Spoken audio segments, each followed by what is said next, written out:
Well, good afternoon, everyone. We are Group 4. Our group chose Nokia as our case study because it represents one of the most dramatic rises and falls in modern business history. And here is our today's content. And I will introduce part 1 business overview. Nokia founded in Finland in 1865 as a paper company. Nokia evolved into a leading telecommunication firm, dominating over 40% mobile phone market by 2007. Known for engineering excellence and innovation, Nokia's success turned into a cautionary tale when it failed to adapt to the smartphone revolution after the iPhone and Android launches in 2007. By 2013, its market share plummeted to below 5%, leading to the sale of its mobile division to Microsoft. The underlying issues were rooted in management and organizational culture rather than just technological failure. To understand Nokia's decline, we must examine its organizational culture. Initially, Nokia's culture emphasized discipline, teamwork, and strong execution, reflecting Finnish values like modesty and efficiency. While these traits contributed to early success, they later became weakness, leading to rigidity and a fear of negative feedback. Researchers describe this as a fear culture, hindering honest communication. A former executive noted, "We are very good at executing orders but not at questioning," which created barriers to innovation and slowed to companies' response to market changes. Our group examined how organizational culture and management factors lead to Nokia's strategic failure. Focusing on leadership, communication, group behavior, and decision-making biases, we aim to answer 3 key questions. First, why did Nokia fail to adapt to change? Second, which leadership and cultural factors caused rigidity? And third, what lessons can modern firms learn?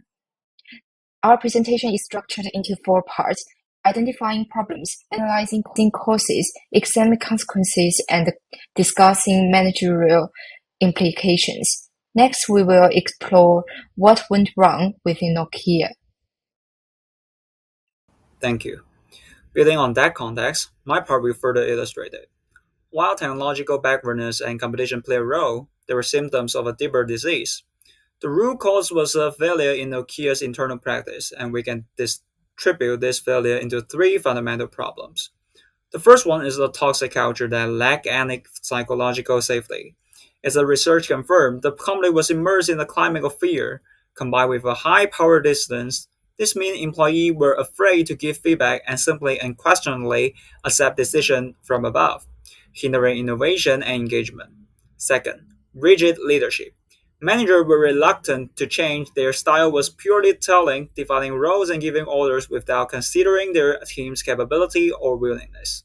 Driven by cognitive bias like confirmation bias, they selectively listened only to information that supported their existing strategy.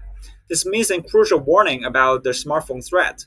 Third, a complete systematic communication breakdown, and the process was corrupted. As information moved up the hierarchy, it was a transformed and polished police senior leader. This means the executive were making critical decisions based on a dangerously distorted view of reality. So how these 3 problems interact to mess up the company? Let's look at the cycle. The vicious cycle. Yep, this is the heart of the failure. These 3 issues were not isolated. They form a self-reinforcing vicious cycle. It starts with rigid leadership. The leadership style actively fosters the culture of fear. In turn, this fear directly blocks honest communication, causing a total communication breakdown we just discussed. The result? Senior manager became completely blind to market reality. This systematic failure manifests at the team level as well, where in the departmental collaboration was hindered, innovation was stifled by hierarchy, and the entire organization became too slow and inflexible to adapt. This cycle kept spinning, each problem making the other worse until Nokia was completely paralyzed. In conclusion, our problem identification reveals a clear path to failure. The interplay of rigid leadership, a culture of fear, and broken communication left Nokia blind and unable to respond to disruption. The critical lesson here is that technological prowess is not enough. The organizational health of a company, specifically its culture, the adaptability of its leadership, and the integrity of its communication, is fundamental to its survival. Nokia failure stands as a marked warning of what happens when these internal pillars collapse. That concludes my identification of core problems. Thank you. Let's welcome my teammate to further analyze it. Well, now let's talk about part 3, the core reasons behind Nokia's failure to transform in the face of a changing market. Then, how did leadership and communication failures affect decision making? First, let's talk about leadership. Nokia's senior management in the 80s and 90s was highly centralized and task oriented. As Felder's contingency model suggests, they prioritized control and structure over adaptability. Decision-making power was concentrated at the top, which stifled innovation from division heads. Even when the mobile division showed clear success, headquarters failed to recognize it as the future core business. Instead of promoting this growth, as Pascal's theory would advise, management stuck to a conservative, diversified investment portfolio. They were managers who controlled, not leaders who inspired a vision. Secondly, severe communication barriers existed in Nokia. Headquarters filtered feedback from business units based on its own framework, a classic case of selective perception.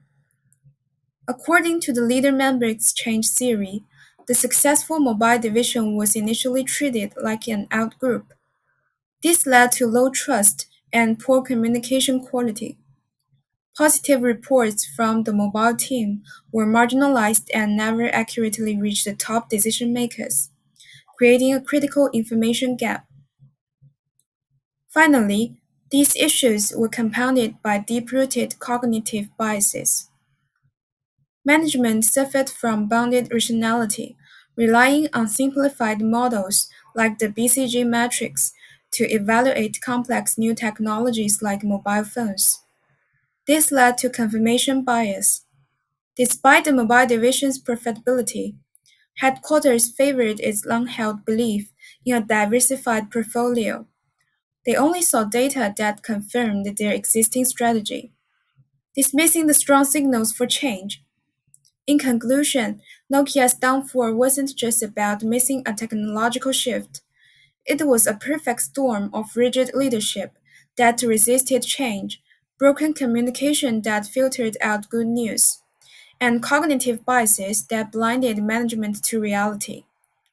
Next part, Shirley will discuss how the group norms and fear of disagreement suppress innovation and change. Thank you.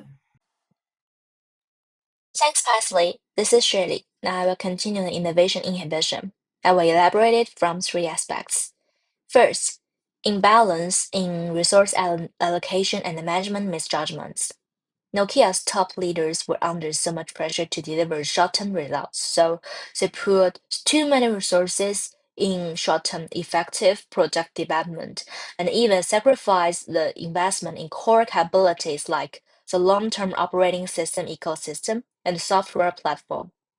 For instance, the Migo operating system project was hurriedly halted because its development cycle could not meet the urgent revenue pressure. Besides, the lack of professional software capabilities among the senior management led to mistakes in the decision-making of key technical routes, leading Nokia to hesitate when evaluating alternative technological solutions, such as switching to Android. Eventually, in 2011, it chose to cooperate with Microsoft, which accelerated the decline of its mobile phone business. Second, organizational pressure, fear, and lack of motivation were huge issues at Nokia. Research showed that a profound sense of fear spread in Nokia. Employees tended to focus inside to protect their own resources and job security rather than jointly deal with external market competition. This defensive mentality directly suppresses the initiative to take risks in innovation during the product and project development. As we mentioned before, the senior management team is under huge performance stress. which leads executives to exert irrational pressure on employees. However, Nokia's incentive mechanism makes it even worse. Employees who just went along with short-term goals got bigger rewards than those who tried to make real tech breakthroughs. So, this mechanism basically encouraged people to just follow orders, not think innovatively. In Nokia, the group norms greatly encourage conformity behavior and suppress critical thinking and transformation. Firstly, different departments competed fiercely with each other for resources.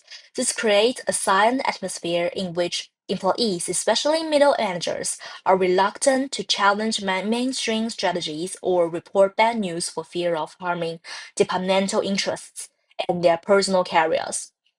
Therefore, critical feedback like the urgency of touch technology is thus filtered and weakened, which prevents top leaders from obtaining the real information necessary for making innovative decisions. Besides, Nokia's past success has built a past dependence that emphasizes operational efficiency and cost control. As a result, Nokia tends to obey the existing framework rather than choose to transform the overall model. For instance, although Nokia developed touch technology in early 2004, it did not strongly promote it due to concerns about high costs and market risks, which went against its cost optimization logic. This high degree of compliance with the existing mindset has prevented it from adjusting its strategic direction promptly. Next, let's invite my teammates to introduce the consequences. Let's move to part 4, the consequences of Nokia's management challenges. We start with the core outcome.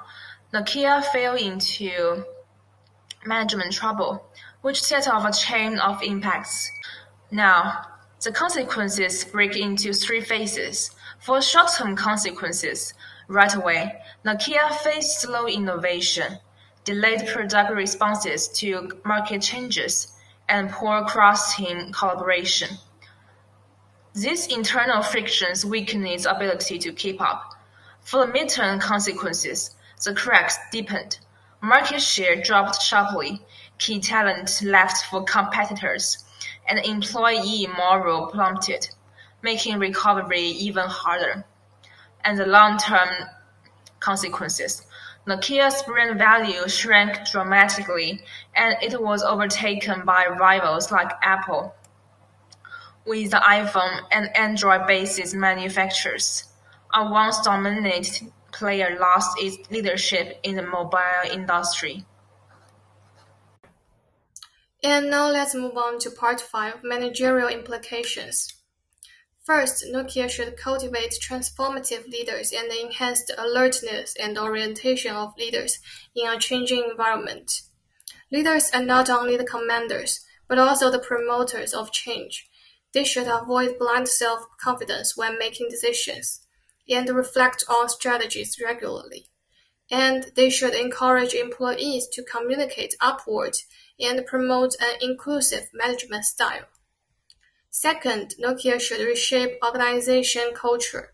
Nokia's internal culture of conformity and risk aversion makes employees hesitant to challenging the mainstream, which significantly limits innovation. The company should develop a learning-oriented culture, encourage different opinions, and break the culture of conforming to the crowd. And Nokia relies too much on its existing leading position and fails to give employees enough motivation to innovate. Therefore, the company should redesign the incentive mechanism, not only to reward employees for their short-term achievements, but also to encourage employees to continue learning and innovating. Third, optimize the communication structure. Nokia's rigid organizational structure and selective information transmission have led to distortion of decision-making, so the company should promote organizational flattening and cross-departmental collaboration, establish transparent communication channels to ensure that information is accurately and effectively fed back to the decision makers. That's all for our group presentation. Thanks for listening.